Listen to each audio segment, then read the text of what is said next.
Welcome back to the festival. How does it feel to be back in person? Well, amazing to be back here in Fergus. I've been here for the last, let's say 6 festivals now, with a little break of course, but absolutely fantastic to be back. And I think it's always a highlight when there's an Outlander panel, and I think a few years ago Diana was here and it was just incredible, and this year is just as incredible. So thank you all.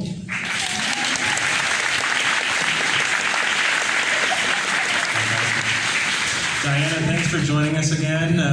Welcome back to the festival. How does it feel to be back? Oh, it's great, yeah. I missed you guys. My husband said, "Why are you going back there?" I said, "Well, I haven't seen them for, several years, what with the pandemic and everything." Because the last time I was here, I got washed off the stage, and a few other things happened. But it is a great pleasure to be back and to see so many familiar faces and a lot of unfamiliar, but very welcome faces as well.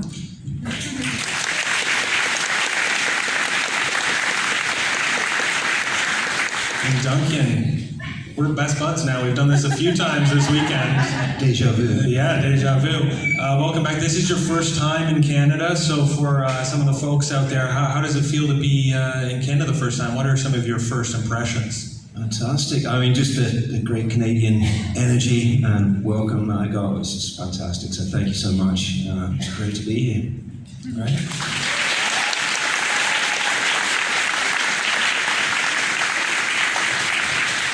So a lot of you wonderful folks out there in the audience submitted fan questions.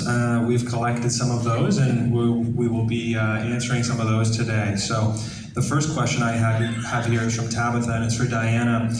When you began to write Outlander, you would have had visions of what the characters look like in your mind when you read. And now some of the folks out there also see folks like Sam or Duncan when they're reading the books. Do you still see the fictional characters that you created in your mind? Is it a mixture of both when you write your novels?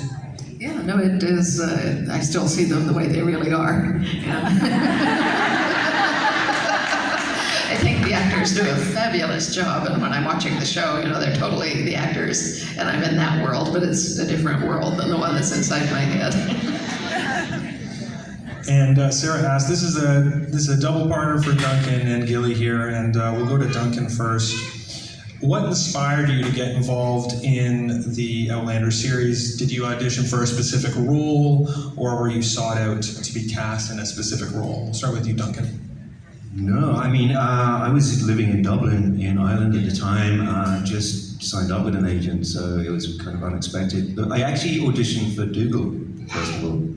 And I think there's the scene where he takes Claire to discover whether she's a witch or not, and didn't hear anything back. And then a couple of weeks later, they said, "Well, we'd like you to read for this other character, Murta."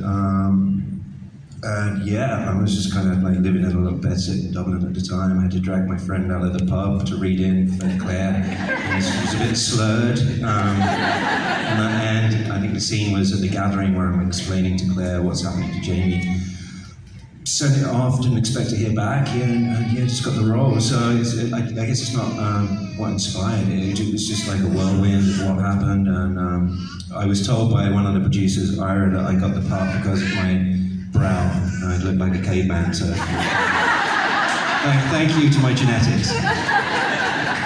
And Gilly, for yourself, let us know a little bit about that process. Yeah, well, what happened for me was a friend of mine was an actor on the show, and he shared a Facebook post, would you believe, that an American company were looking for a Gaelic singer. So I thought, I emailed them, they asked me to go for an audition to Edinburgh.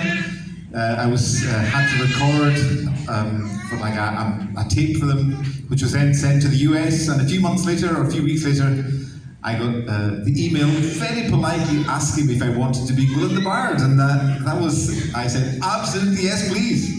So that's how it ended up for me. So thanks to Facebook, I suppose, and that's how it ended up for me. And Gilly, just to follow up on that, what was your experience like on set? What was that first day like? Yeah, well, I think I have to be honest now, and before I saw that post, I had never, to my shame, heard of Outlander. I never read the books, but I have now. So that was something amazing for me, and I think I didn't quite appreciate how big it was until we went to the studio that day. And of course, when you're Outlander and you need the castle, you build the castle in the studio.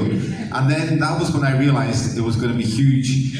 And then I think when it aired again, just my phone just went off the wall, and just incredible things. But I keep thinking as well, for such a relatively small part, but so important, I keep saying it's very important, that Gwilyn, of course, talks, sings, and Jamie translates, and I always think about it. I had 3 minutes of fame, and for those 3 minutes, Sam Hewen couldn't keep his mouth shut. He talked over me.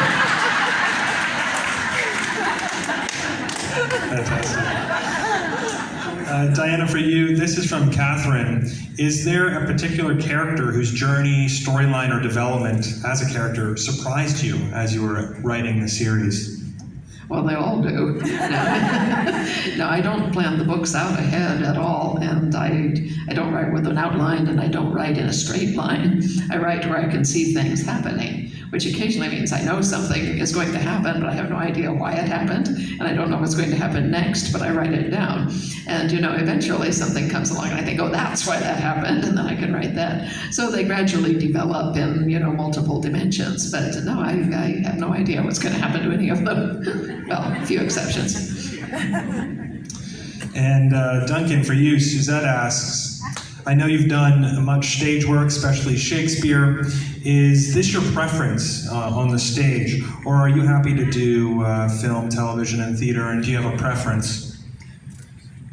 I suppose artistically, it's hard to beat theatre because you have total control over your performance, where in film or TV, it kind of boils down to the editor at the end of the day. Well, you may do a really good take and the sound's slightly off, so it's kind of, it's hard to judge. But then the money is given well, so yeah, it's hard. Artistically, theatre, just for my state of mind, film and TV. Awesome. And just to follow up on an earlier one for you, Duncan, you're filming the first series. Nobody has seen the television show yet, but obviously there's a massive fan base awaiting it. Were you aware, and some of the cast members aware of the fandom out there and how large it would become, or were you not prepared? I think it was more really that Sam and Katrina got it, that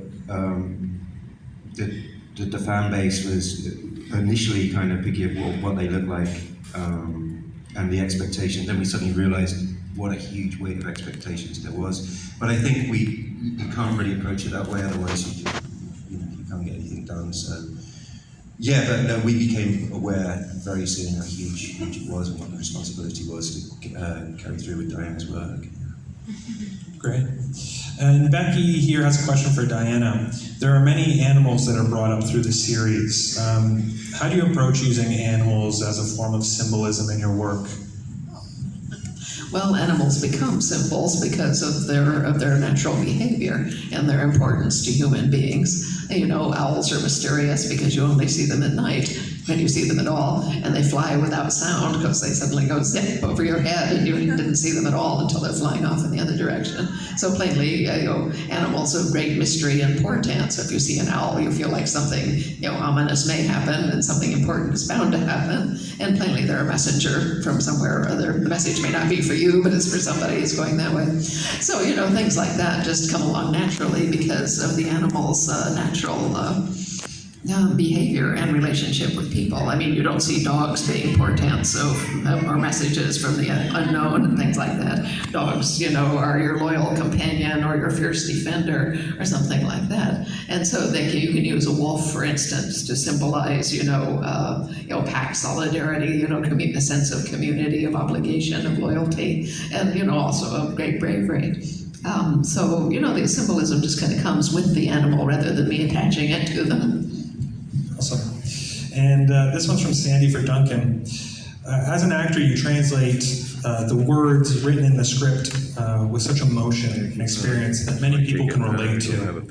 You bring something special to the character of Murtaugh. Do you feel that you have learned anything from the character that you can apply in your own life?